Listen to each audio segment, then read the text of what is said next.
Very warm afternoon to everyone assembled here. I, Dr. Rima Kharabe, on behalf of Postgraduate Teaching Department of English, welcome you all to the Centenary Celebration Lecture Series of Rashtrasant Tukadoji Maharaj, Nagpur University. I request everyone to rise in honor of Vidyapit Geet.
World to accept it, not merely to know it.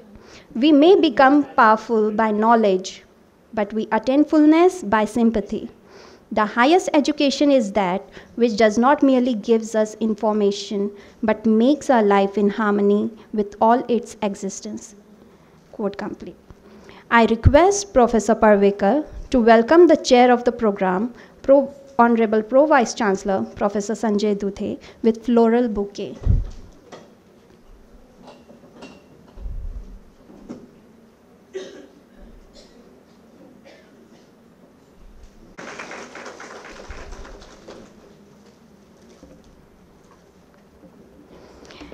I request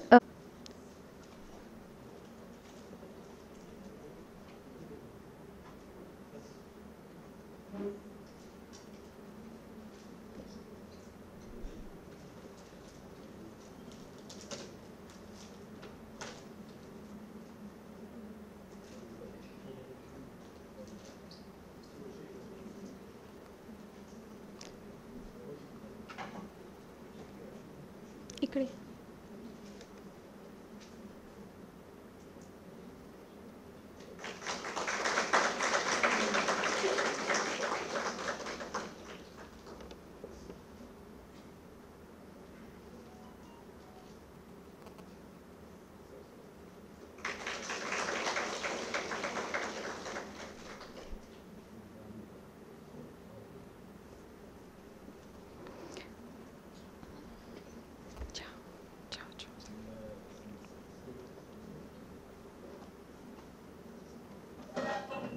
I request Professor Parvekar sir to make introductory remarks.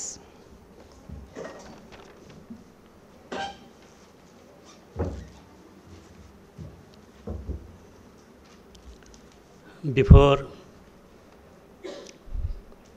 I speak about the rationale of this guest lecture, I would like to give you a background about Rashtrasant Tukadoji Maharaj, Nagpur University. It's very brief, but then I think this is necessary for the speaker. Okay. Honorable Pro Vice Chancellor, today's speaker, Professor Subir Dhar, Professor Shyam Koreti, Dean Humanities, Dr. Kapil Singhal, Chairman Board of Studies, Dr. Urmila Dabir, former Chairperson Board of Studies, and all the dignitaries present here, faculty members, and all my dear students. Rashtrasant Tukadoji Maharaj, Nagpur University is today standing tall with all its splendor, and we are proud and privileged to be a part of it. As we all know, success does not come as windfall. It requires blood, sweat, and tears. Over the last 100 years, all the stakeholders, including students, teachers, university officers, other employees, and civil society, contributed immensely to the glory of the university. The glory, I believe, that will never fade. Since its inception or establishment in the year 1923, with only 6 colleges and 917 students, a delicate sapling grown into a robust banyan tree, the branches of which we see in the institutions like Sagar University, now is called Dr. Hari Singh Gaur University. Then Sant Gadge Baba Amravati University, Gondwana University, and in most recently bifurcated Lakshmi Narayan Innovation Technological University. The university has been a safe haven for lakhs of students who are pursuing higher education in science, technology, humanities, and commerce. It has also been a shelter to the students displaced from other parts of the country for some or other reasons. The university has made slow but steady progress and moved on, accepting and meeting the challenges coming in its way. The trajectory of the university has not been easy, yet the university remained undeterred and kept itself abreast of local needs and global development in science, technology, humanity, and other fields. To be brief, its achievements are countless. Its accomplishments are infinite, and alumni illustrious. We have the alumni like Prime Minister Sri P.V. Narasimha Rao, Justice Muhammad Hidayatullah, Sri R.S. Gavai, Supreme Court Justice Sharad Bobde, incumbent Union Minister Nitinji Gadkari, incumbent Deputy Chief Minister Sri Devendraji Fadnavis. It is just a few names to mention. The achievements of the alumni are outstanding in all sectors, whether it is polity, judiciary, bureaucracy, entrepreneurship, sports, or social work. This is the reason that the university has earned reputation of being one of the most premier institutions in the country, and especially in the state of Maharashtra. The glorious legacy we have inherited has been carried forward by Honorable Vice Chancellor Professor Subhash Chaudhary. The university has entered into centenary year in August 2022. To mark the historic moment, Honorable Vice Chancellor Professor Subhash Chaudhary, Pro Vice Chancellor Professor Sanjay Dude, the Registrar Dr. Raju Huse, and Deans of all faculties took upon themselves a mission to celebrate the glorious landmark in an unprecedented scale. So the atmosphere in the university has been one of excitement and celebration for last 2 years. We have been organizing the events with equal zeal, enthusiasm and fervor. Literally, every faculty had to do something, and so also the Faculty of Humanities. Respected Professor Dattatreya Vadmore, then Dean Humanities, Professor Shyam Koreti, took it on priority, and then we had rounds of meeting. Language department must organize some events, Professor Vadmore said. We said we will. We agreed. Then come up subject matter, and after thorough discussion we settled on lecture series on Indian saints and philosophers. We, the Department of English, also had to organize lecture series. I thought of someone very close to the ideals of Rashtrasant Tukadoji Maharaj. In my UGC funded research project, I dealt with both Rashtrasant Tukadoji Maharaj and Rabindranath Tagore, and found that they both share common concerns for well-being of global humanity. So finally we have decided to have discourse on Rabindranath Tagore. Rashtrasant Tukadoji Maharaj in his Gram Gita promotes ideals like self-reliance, freedom, equality, education, harmony, elimination of untouchability, protection of natural environment, and national spirit, to name a few. When we go through his verses, we feel like we were reading the preamble of Indian Constitution.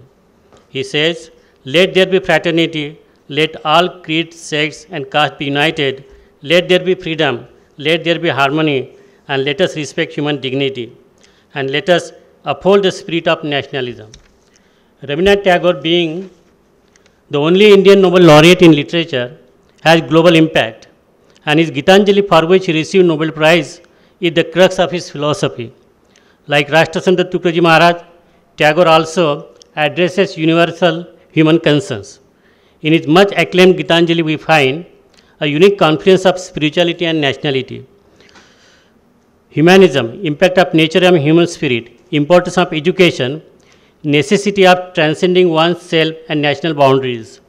He considers the whole world as one family, Vasudhaiva Kutumbakam, the spirit of Indian culture. This is the shared global vision also of G23, recently hosted by Government of India, One Earth, One Mission and One Future. These are the reasons that Department of English, under the guidance of Professor Vadmore, decided to organize lecture series on Rabindranath Tagore. To set the tone of the speech, I would like to say a few lines from Gitanjali. While invoking God, Rabindranath Tagore says, "Thou hast made me endless. Such is thy pleasure. This frail vessel, thou emptiest again and again, and fillest it ever with fresh life." This is Tagore's spirituality. As to his rationalism, he says, "Stop the chanting and counting of beads. Open thy eyes and see thy God is not before thee."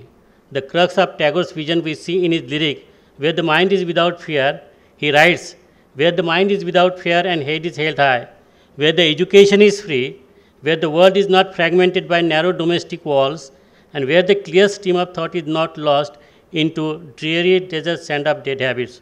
Into that world, my Lord, let my country awake." Today we have very learned speaker with us, Professor Subir, and I am sure we will enjoy exhilaration of being enlightened after we leave this August hall. Once again, I thank you all. Thank you all for coming and attending this lecture. Thank you. Thank you so much.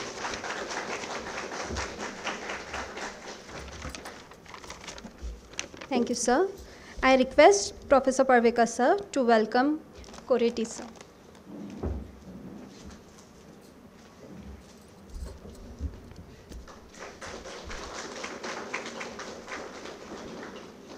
Now I request Dr. Akshara Rohankar to introduce our guest speaker, Professor Shubir Dhar.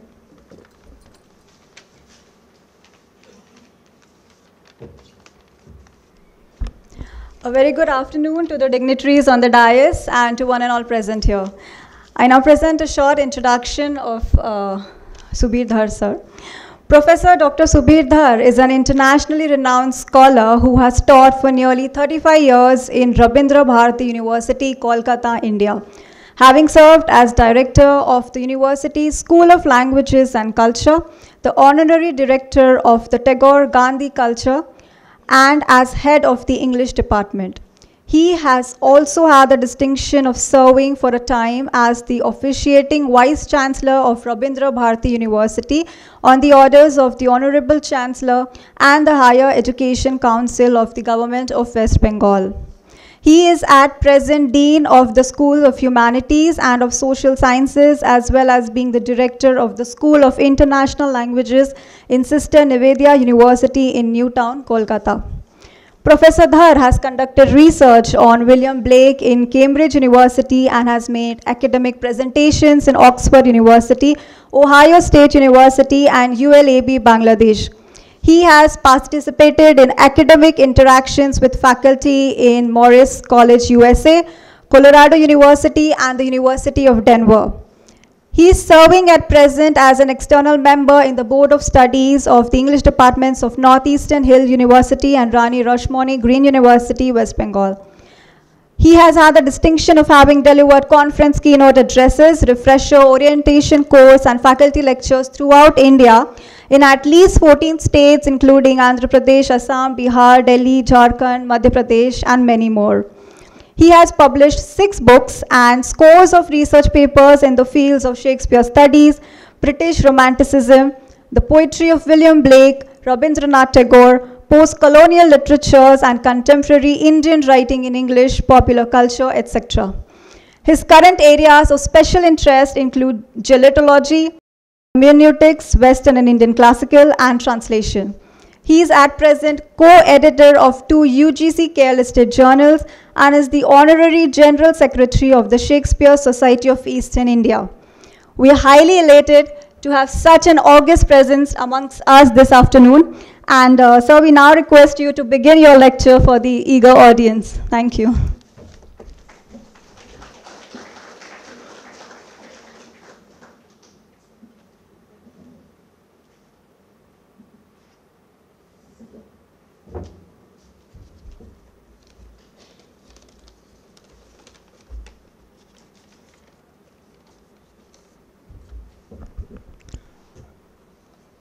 Respected Pro-Vice Chancellor, sir, most respected Registrar, sir, the head of the Department of English of this university, I stand before you with a sense of privilege, a deep sense of regard, and a feeling of honor to address my words to you. What I shall be talking about, of course, is Rabindranath Tagore. And Rabindranath Tagore to be seen through the lens, the prisms if you want, of nationalism and humanism. I shall be speaking for about 40 minutes before you. If you want, I can make it a little shorter. So if you could let me know if you would like it to be abbreviated, I could certainly do that. To start off with, I would like to introduce 3 different contexts to you. These contexts are not contexts of Rabindranath Tagore, but rather these contexts relate to British literature, something that I've been teaching for so many years now. The first context is a poem, it's a sonnet, it's a marvelous sonnet, beautiful one, written by a British poet whose name was Rupert Brooke. And Brooke's poem is a poem called The Soldier. Many of you, I'm sure, have read this poem, many of you have heard this poem, but once again, I think some lines of this poem are very relevant to what we are going to do today and what I'm going to talk about today. How do the lines run? They run, if I should die, think only this of me, that there's some corner of a foreign field that is forever England. There shall be in that rich earth a richer dust concealed, a dust whom England bore, shaped, made aware, gave once her flowers to love, her ways to roam. These are some lines from the poem. And what is important about this, I think, is that, in these lines, Brooke is actually talking about the idea, the concept of the nation of England. Now, this is a poem, and so naturally, apart from the beauty, there's an element of emotion in this poem. But if you think of a political person, a person who belongs to, say, the realm of sociology or political science, how would they look at nationalism? This is a quotation from Joseph Stalin's book on nationalism, and this is what Stalin writes in 1913. He says, a nation is a historically evolved, stable community of language, territory, economic life, and psychological makeup, manifested in a community of culture. This is from Stalin's Marxism and the National and Colonial Question. So you see, you have two divergent viewpoints. One is a very definitional attitude towards nation, which represents nation as a kind of a community of individuals, people who come together, stay together, and who believe themselves to be part of one nation. And the other, in Rupert Brooke's poem, was, as I said, a more emotional response, emotional understanding of the concept of nation. Now, one of my areas of interest is, of course, Shakespeare studies. And because, I am fascinated with Shakespeare, let me indicate that, in many of Shakespeare's plays, the word nation occurs over and over again. Very importantly, there are the history plays of Shakespeare, the British history plays of Shakespeare. And there, once again, you have the beginnings of British nationalism. People say that Shakespeare actually created the idea of the nation of England. And that's largely true. I'll give you one or two examples. First, you see, there is a play called Henry V. And in this play, Henry V, once again, Shakespeare makes the king, King Henry V, talk about the nation of England. There are other plays as well. The comedies, the tragedies, the last plays or the romantic romances, the whole range of them.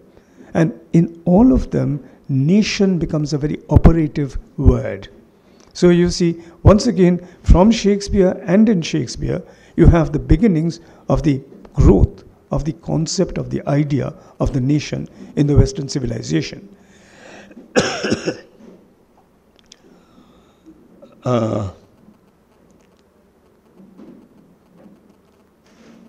You see, one interesting thing to notice is that the idea of the nation actually comes about in times of political crisis in civilizations. Whenever there's a crisis, whenever there's some kind of a problem in the country or a political issue which confronts the people of a country, it is then that you find the notion of nationalism becomes important. In India, you see, the first beginnings of nationalism started in 1857. The First War of Independence, something that the Sahibs generally dismiss as the Great Mutiny. In this First War of Independence, you see, you had this notion, the notion of an incipient nation in the making. Because don't forget, the nation was constructed before that time in two different ways. Number one, pilgrimages. People moved from place to place across the length and the breadth of the nation of Hindustan. And by moving on these pilgrimages, they were actually constituting the nation. The second thing was, of course, trade and commerce.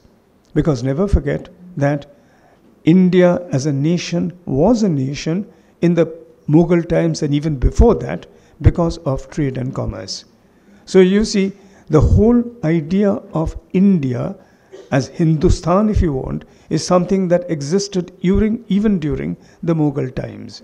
So there was an incipient nationalism even before 1857. But 1857 was a flashpoint, the point in which human beings, Indians, started thinking of themselves as Indians against the British, who were now recognized as foreign invaders. Now, the point I'm trying to make is that, you see, as I said, the idea of nationalism comes to the fore whenever there is a time of crisis. In India, less than 50 years after 1857, there was 1905. And in 1905, you see, Lord Curzon decided to divide Bengal. This was the so-called partition of Bengal, about which you all know. This was important. Why? Because at this time, once again, you see, there was an outburst of incipient nationalism. And there are historians who have looked into this, and they talk about how there were different manifestations of this incipient nationalism in 1905 or even before 1905. They talk about concepts or ideas like, for example, pre-colonial Indian nationalism, and they say that this is made of a traditional patriotism, a socially active sentiment of attachment to the land, to language, and to cult.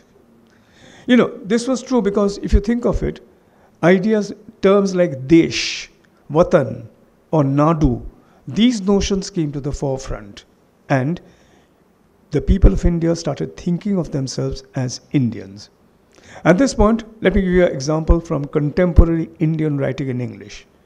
One of the most famous novels and one of the most magnificent novels of the late 20th century, in fact, I think is one of the greatest novels written in English in the late 20th century, is a novel called Midnight's Children, written by Salman Rushdie. Now, if you read that novel, it begins with a marvelous note. It says that the time is 15th of August, and the date is 15th of August, and the time is 12 at midnight. And Rushdie says, if you think of the hands of a clock, at 12 o'clock, the hands merge together, they come together. And Rushdie is saying, it is almost as if time is welcoming with folded hands the newborn nation of India. And then he moves on and says something even more significant.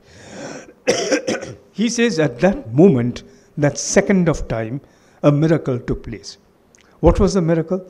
The miracle was that people who before that time had seen themselves as the Bengalis, as the Marathis, as the Aryans, as the Dravidians or the Madrasis, people who had seen themselves as Punjabis and Assamese and other people, these people simultaneously started thinking of themselves as Indians. So you see, Rushdie's point is that it is on 15th August at midnight, 1947, that the nation of India came into existence. Now, technically speaking, you know, there's a Western theorist, an American, a man called Benedict Anderson, and he has conceptualized this in terms which are very similar to Rushdie's own concept. And quite interestingly, Rushdie wrote his book 1 year before this man, Benedict Anderson, published his thesis. The idea that nationalism is imagined community, that we all imagine ourselves to be the residents, to be the members of a community, of a nation. This is exactly what Rushdie is doing or saying, and as I said, Rushdie is actually anticipating Western theories of nationalism. But let's move on.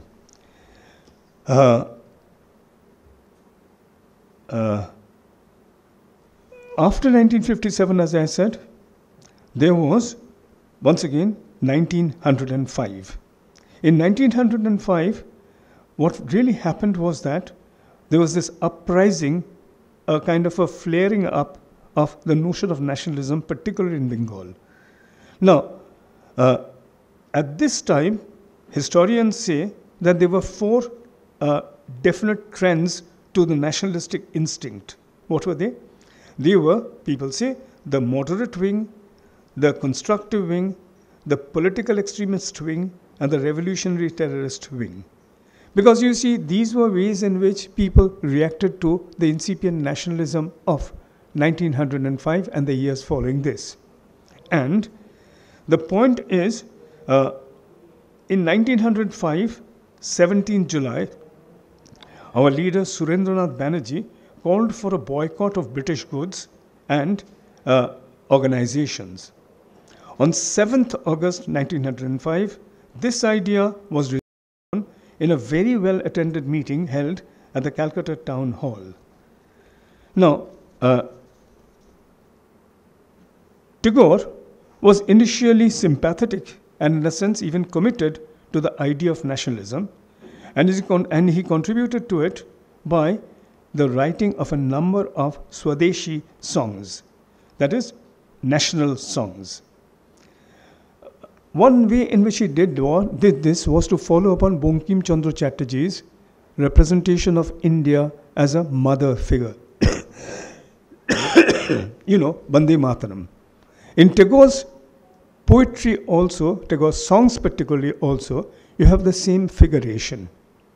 And the nation seen as a mother, this become a kind of a central icon. And behind this, you see, there was also Rabindranath Tagore, the painter's visualization of the Bharat Mata. This was a painting that Rabindranath Tagore completed in 1905. And this is a remarkable painting because it shows a figure, not quite a goddess, but somewhat like a goddess. And this figure, even in this painting, you will notice that Mother India is being represented as a kind of a sannyasi or a sannyasin. And she has got 4 arms, but what she's carrying in the 4 arms are also significant. Because you see, she's not carrying the weapons like, say, Ma Kali carries weapons. Rather, in one hand, she's carrying a sheaf of grain. In another hand, she's carrying a bolt of cloth, a sheet of cloth. In the next hand, she has a rosary or a string of beads. And she also has another hand in which she is representing features which really indicate all kinds of prosperity, goodness, and so and so. Now, my point about this is that Tagore and Rabindranath Tagore are actually once again showing that the mother is a benign figure, a mother who looks after the interests, the well-being of the countless Indian nationals, countless Indian citizens. Now, quite interestingly, Tagore wrote these songs when he was not in Kolkata. He was sharing his time between Kolkata and Giridih, another small town. In those days, it was in Bengal. Nowadays, I think it's in Jharkhand. And he used to write these songs there and used to send them across, post them actually, to Kolkata. The songs were set to tunes which were popular tunes, usually tunes of the rural folk songs. And so you see, people could read these songs, they could learn the tunes quite simply, and they could sing these songs. Incidentally, on 16th September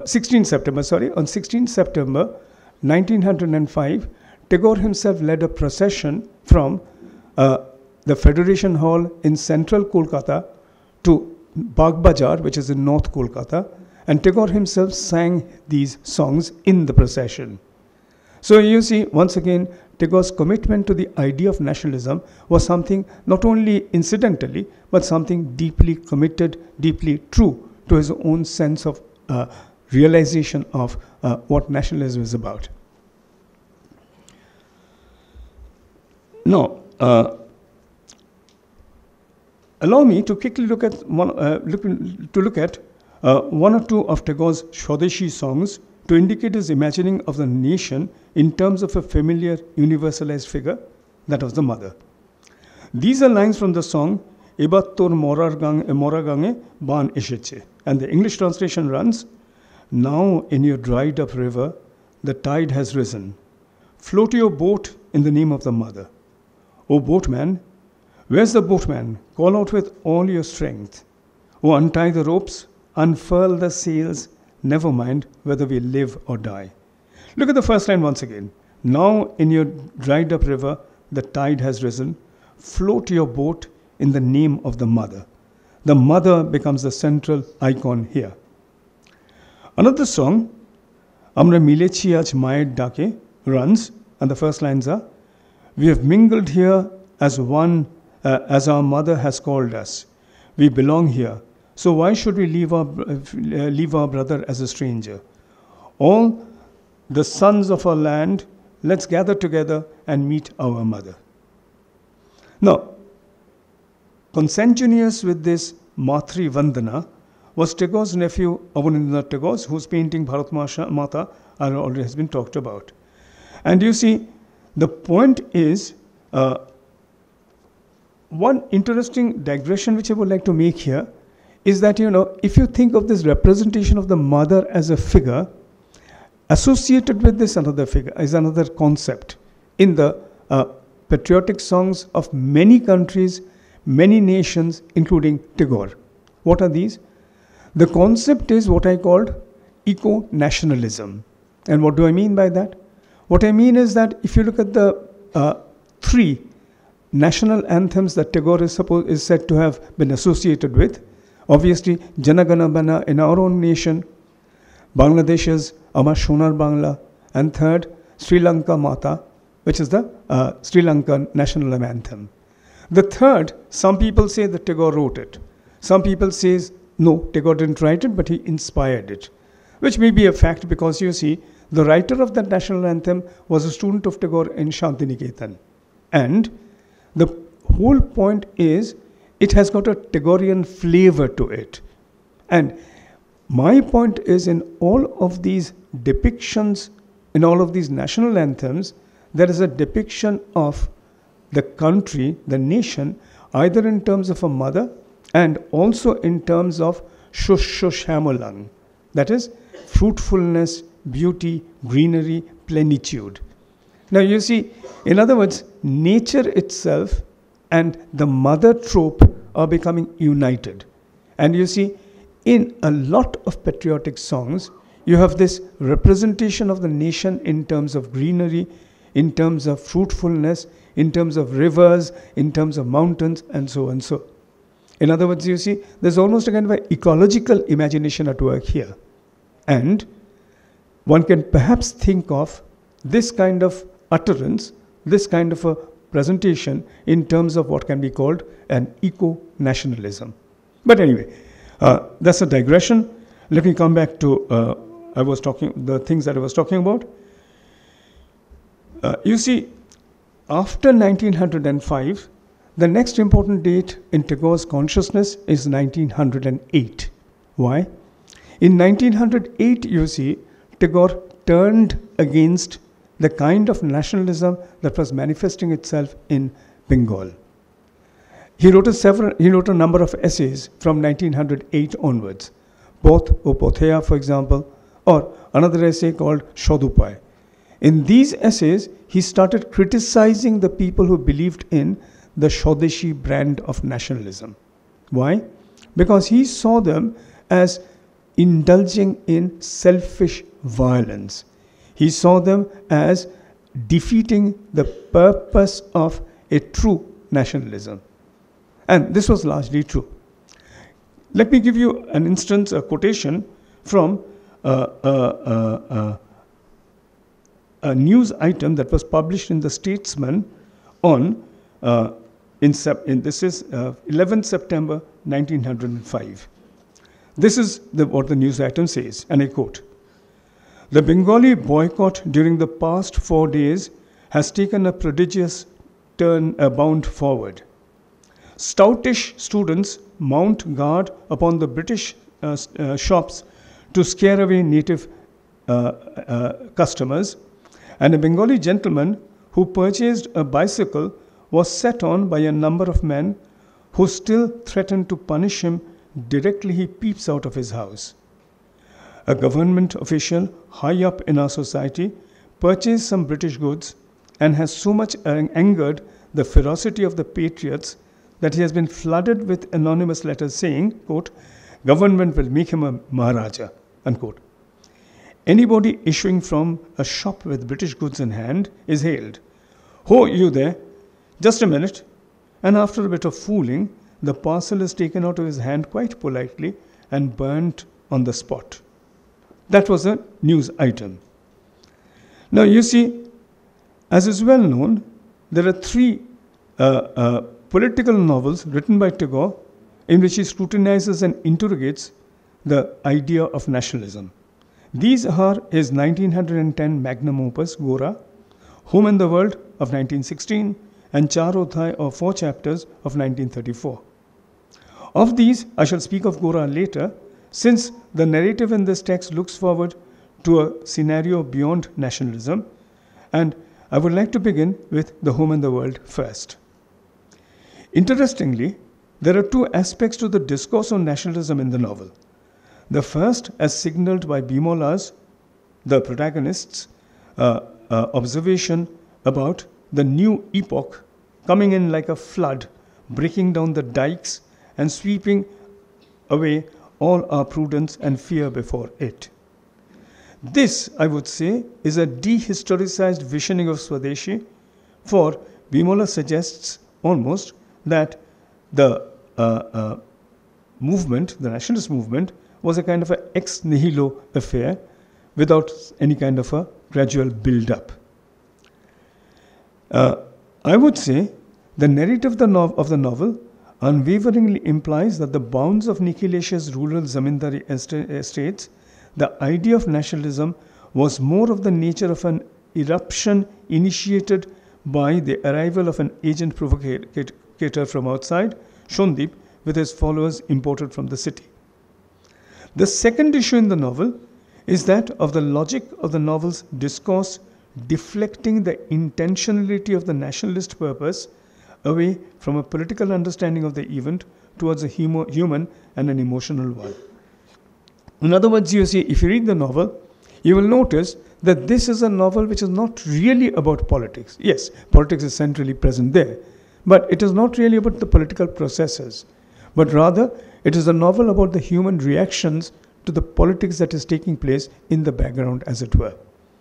So you see, this is a novel which is a love story, which is also a kind of a bisected by a political theme.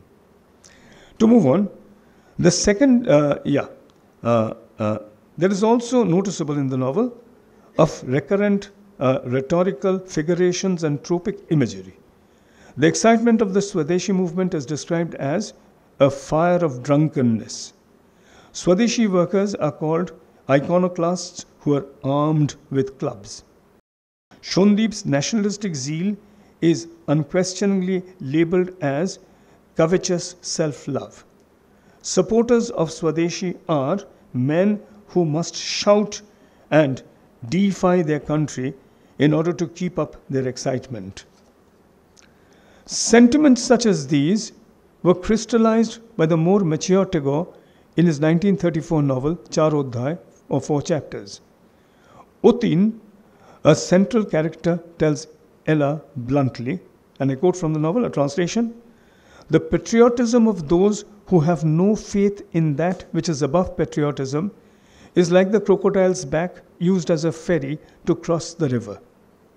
Meanness, unfaithfulness, mutual distrust, secret machinations, plotting for leadership, sooner or later, these drag them into the mud at the bottom.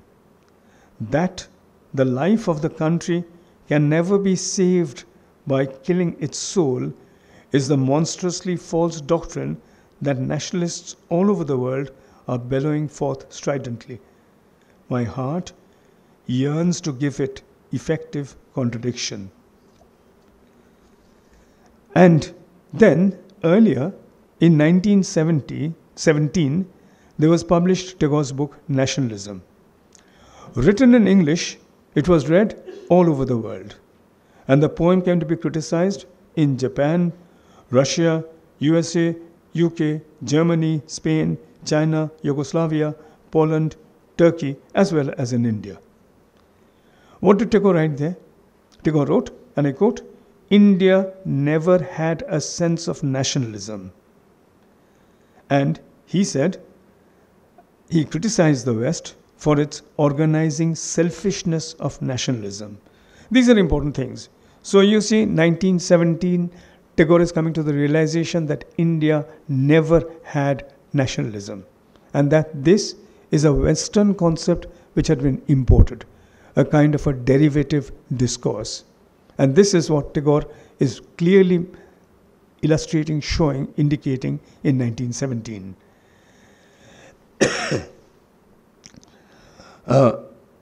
In 1921, Tagore wrote a letter through C.F. Andrews, and Tagore was in Chicago at that point of time, and he says, "We have no word for nation in our language." This is a very important statement. We have no word for nation in our language. In other words, Tagore is saying etymologically, the Indian consciousness has got no notion, no idea of nation. And he continues and says, when we borrow this word from other people, it never fits us.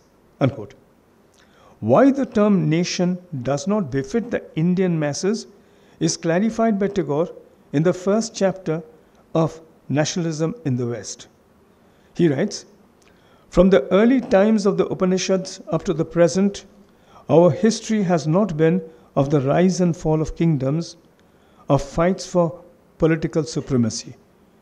In our own country, records of these days have been despised and forgotten, for they in no way represent the true history of our people. Our history is that of a social life and attainment of spiritual ideals.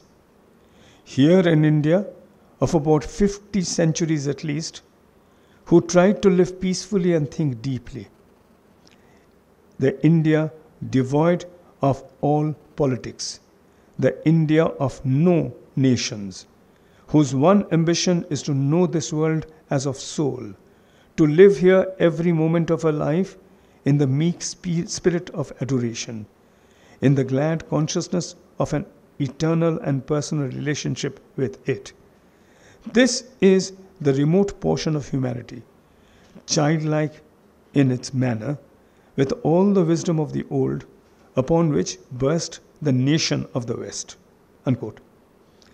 In other words, Tagore is arguing that like colonialism itself, nationalism was a Western ideological imposition on India and the Orient.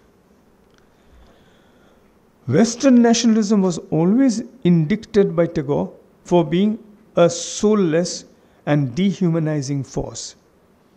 Its national machinery of commerce and politics, the words are Tagore's, turns out neatly compressed bales of humanity which have their use and high market value, but are devoid of the human spirit. Behind the idea of a nation, Tagore discerned the operation of political and economic power and the dictum and the directive of human ideals. Looking upon the greed and fear of men, it occupies more and more space in society and at last becomes its ruling force. This is what Tagore had to write about nationalism. In his musings on nationalism also,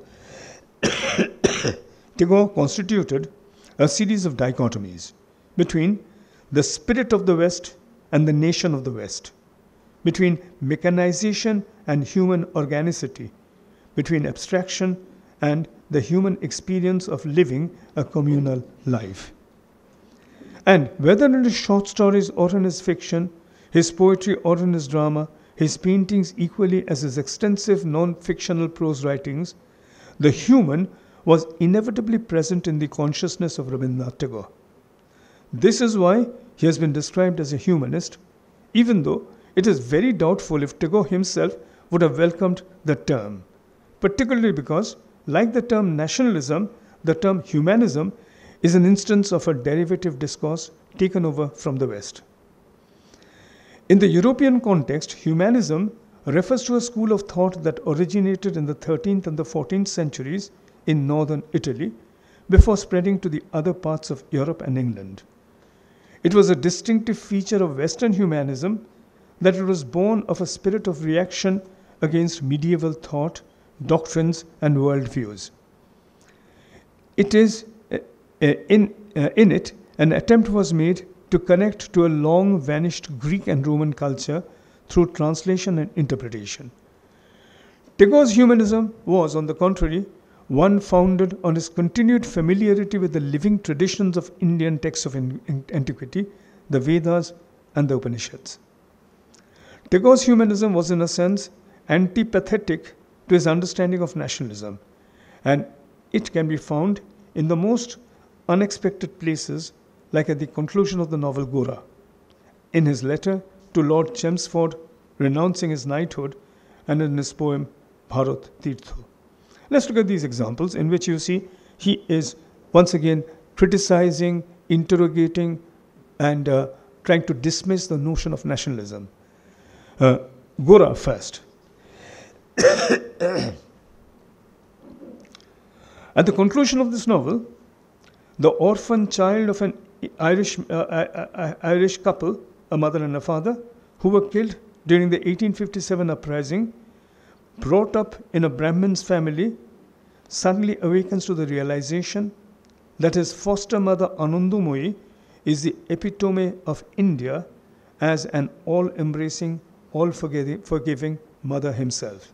And Gora says at the end of the novel, quote, "Mother, you are my mother. You have no caste, you make no distinctions, and know no hatred. You are only the image of our welfare. It is you who are India." Let's look at the other poem that I was talking about, that is Bharat Tirtho. In English translation, it's called The Indian Pilgrimage. And Tagore is writing here. He says, "Here Aryans, non-Brahmins, Dravidians, Chinese, Sakas, Hunas, Pathans, Mughals, in one body look, were united. All shall give and take, mingle and be mingled in. None shall depart dejected." So once again, the idea is that the nation of India is all welcoming. Here there are no divergences. People have come in waves. They came as foreigners, they came as invaders, but ultimately they were assimilated to the texture of the Indian reality, the texture of Indian nationalism itself. Once again, Tagore is really moving beyond nationalism into a larger philosophical speculation of humanism. An idea of humanism, of such a deep sense of shared humiliation with millions of his other countrymen, also resounds in Tagore's letter renouncing his knighthood. What did Tagore write? And I quote, "The very best I can do for my country is to take all consequences upon myself in giving voice to the protest of the millions of my countrymen surprised into a dumb anguish of terror. I, for my part, wish to stand shorn of all special distinctions by the side of those of my countrymen who, for their so-called insignificance, are liable to suffer degradation not fit for human beings." If you look at this phrase, for example, "I, for my part, wish to stand by the side of those of my countrymen." Once again, you see, Tagore is seeing the nation as humiliated. Tagore is seeing the human beings of our country, of our land, our nation, as people who have been oppressed. And he says, I want to stand with them, I want to stand beside them. Once again, a notion of the transcendence of selfhood and a kind of a participation in the greater consciousness of the humanity of this nation.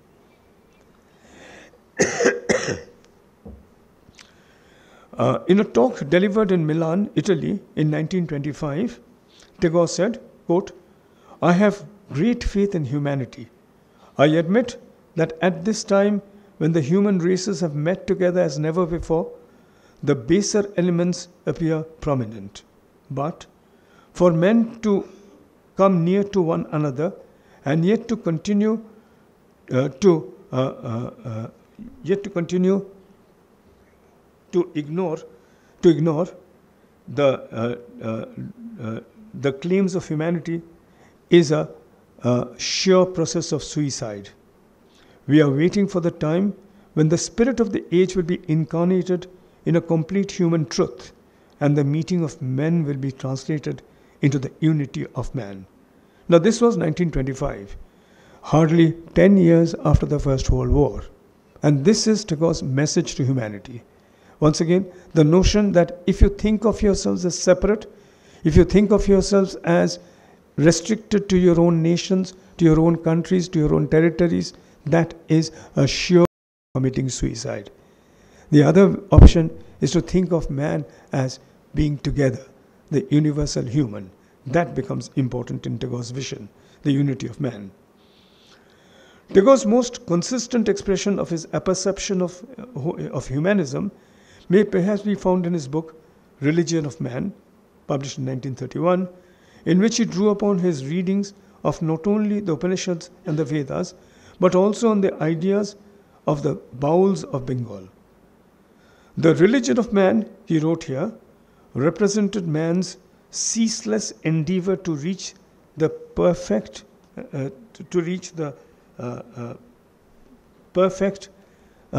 in great thoughts and deeds and dreams, in immortal symbols of art, revealing his aspiration for rising in dignity of being. Unquote. Citing in one place an utterance in the Atharva Veda about the origin of music, and at another place of the rise of agriculture in ancient times, Tagore reads the Ramayana as representing in its ideal the change of the people's aspiration from the path of conquest to that of reconciliation. He asked of men, and I quote, to claim the right of manhood to be friends of men, and not the right of a particular proud race or nation which may boast of the fatal quality of being the rulers of men. Unquote. Now, if you read a novel which was published about 20 years back, a text that was published about 20 years back, a text by a critic called Patrick Combe Hogan. The book is called Rabindranath Tagore, Universality and Tradition. In the introduction to this book, Hogan writes, quote, particularly in the West, Tagore is not known as a committed writer. That was Sartre or Marquez, not Tagore, unquote. This, of course, is a gross oversimplification. For Tagore's ideas embodied through his literature and his writings influenced and have continued to influence generations of men and women, and political personalities included. The distance between Tagore the thinker and Tagore the doer was bridged in particular in his creation of his ashram in Shantiniketan. Of his endeavors there, Tagore summarily dismissed their concept that it was a, quote, pedagogical laboratory, unquote, of sorts. Nevertheless, Shantiniketan was created to actualize, and I quote, the ideal of the spiritual unity of all men, unquote. As he put it himself, quote, I represent in my institution an ideal of brotherhood where men of different countries and different languages can come together. I believe in the spiritual unity of man, and therefore I ask you to accept this task from me, unquote. To draw upon Tagore's own words, Shantiniketan was no pedagogical laboratory. Instead, it was an ongoing ideological experiment in a crucible of humanism. In the midst of the natural environment of Bolpur, about 100 miles away from the metropolis of Kolkata, Tagore put to test his ideals of humanism. The visionary poet-philosopher tried to build, if not a heaven in hell's despair, but at least a prototype, a working model of a profound humanistic realization. To Shantiniketan, the poet used to often return in spirit during his frequent sojourns beyond India. Once, while staying in Antwerp, Belgium, Rabindranath, in a letter to C.F. Andrews, this was 3rd October 1920, declared his mantram, Shantam, Shivam, Advaitam. I think that it is possible to think of this mantra as embodying the quintessence of Tagore's humanistic creed. Tagore was, of course, a thinker. He was a poet. He was not really, in the technical sense of the term, a man who wanted to change political realities in his nation, in his country. But at the same time, the words of Tagore continue to resound through the ages. The words of Tagore are still relevant to us in the 21st century. As we look forward to a world order in which India is going to be a proud achiever, a proud member. We have to realize that this brotherhood of man that we are now thinking about, this future in which there will be no conflict, but a kind of a meeting of similar minds, a meeting of hearts and spirits, this is the ideal that Tagore expressed in his concept of humanism. Thank you very much.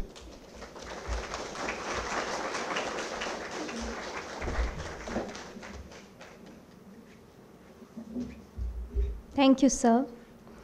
I invite Chair of the program, Professor Sanjay Dudhe sir, to express his views.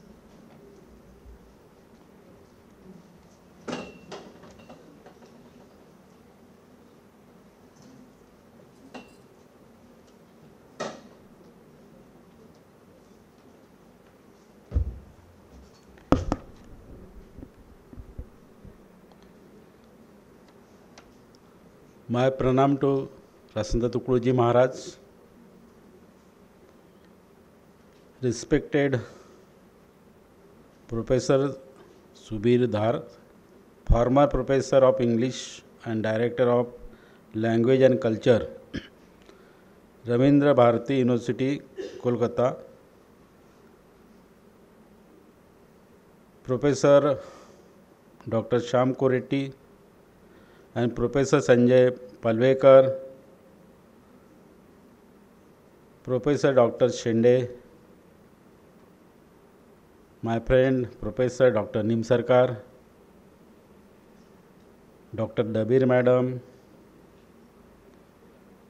Chairman BUS Dr. Singhal Sir, and other respected faculties, members, and my dear students.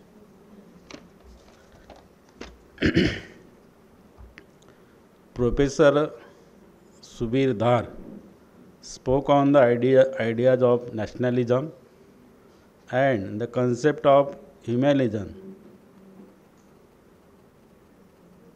and explained lot of thoughts about Rabindranath Tagore, referring by several literature. We know about that Rabindranath Tagore was one of the most philosopher, novelists, poets, and nationalists of our country.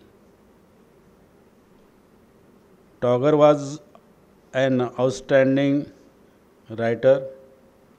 He was awarded the Nobel Prize for Literature in 1913 for his collection of poems, Gitanjali. Tagore was awarded with the Nobel Prize for Literature in 1913 for the English translation of this collection. He became the first non-European to receive this honor. Tagore has also composed the national anthems of India and Bangladesh.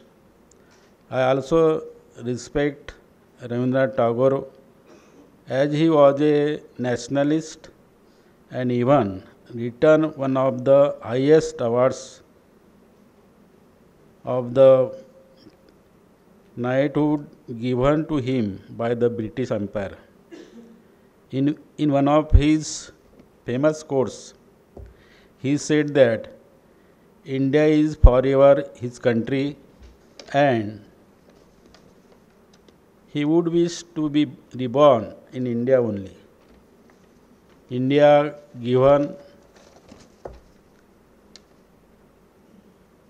has given him life and strength, and he shall be born in India again. He gives importance on all-round development of women and the poor people of Bengali.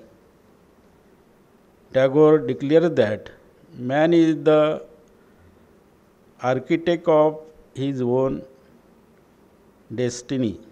He believes in the intellectuality and morality of human beings. Rabindranath Tagore the great poet, playwright, and nationalist, took his last breath on the 7th August 1951 in his home in Calcutta. He was a man of vision and quality. The modern generation can learn a lot of life lessons from Tagore. He quoted that, "I slept and dreamed that life was a joy. I awake and saw that life was service. I acted and behold, service was a joy." He also said, "Everything comes to us that belongs to us if we create the capacity to receive it." So today's series is based on topic Rabindranath Tagore's on nationalism and humanism. Is very relevant and important for all of us. And all the intellectuals and students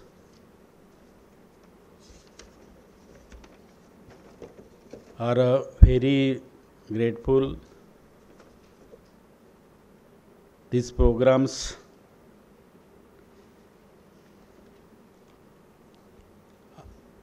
are very fruitful, and I also thanks again all of us. Thank you very much.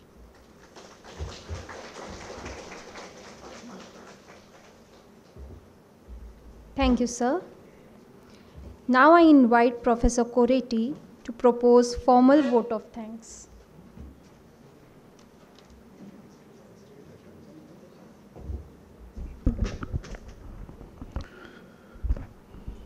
Good evening, everyone. It's my pleasure to be on the dais to propose vote of thanks on behalf of Rashtrasant Tukadoji Maharaj, Nagpur University, as well as the Department of English, Rashtrasant Tukadoji Maharaj, Nagpur University. Of course, first of all, I express my gratitude and heartfelt thanks to Professor Sir, former Professor of English and Director, School of Languages and Culture, Ravindra Bharati University, Kolkata. As we know it very well, that he spoke on the Rabindranath ideas on nationalism and humanism. Indeed, it was a period which was experienced by our forefathers probably as a dark age. We know it very well. And during that uncertain kind of the time periods that, however, Tagore was writing continuously, and he was the person who was defining the things, redefining the things, and drafting and redrafting the ideas of humanism and nationalism through his literature, we could say like that. And therefore that, thank you very much, sir, for your wise words of wisdom and thought-provoking interpretation on Tagore's notion of nationalism, ideas on humanism during the colonial period. I'm equally thankful to our Honorable Vice Chancellor, Dr. Subhash Chaudhary, sir, for giving us permission to conduct this program. To support, he has also supported, and not only that one, but encouraged us to conduct this centenary celebration lecture series. So I am thankful to him in absentia. Equally, I am thankful to Honorable Dr. Sanjay Dudhe, sir, Pro Vice Chancellor of this university, for chairing this session, lecture series, and for his kind words of guidance. I would like to express my sincere thanks to Raju Hivse, the registrar of this university, for kind administrative support and to conduct this program. I would like to extend my gratitude to the teachers present here today from the English department and the history department. Apart from them, the dignitaries in front of me, like the Dr. Singhal sir, Dr. Nim Sarkar, Dr. Dabir madam, Dr. Shende, and all the faculty members from the different faculties of the Rashtrasant Tukadoji Maharaj, Nagpur University. Indeed, this program would not have been successful without the support and participation of the students from this university and different departments like history and the English. And therefore, I also would like to extend my gratitude towards the all the participating students and the teaching faculty to make this event a grand success. Finally, I would like to express my sincere thanks to everyone who is present here today, media personals and the other officials of the Nagpur University. Thank you very much.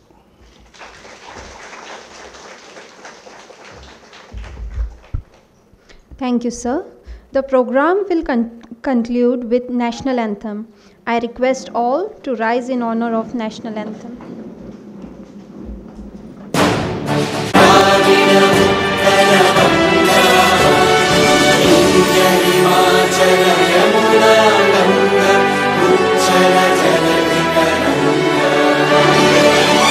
Subhanami Jagi, Tava Subha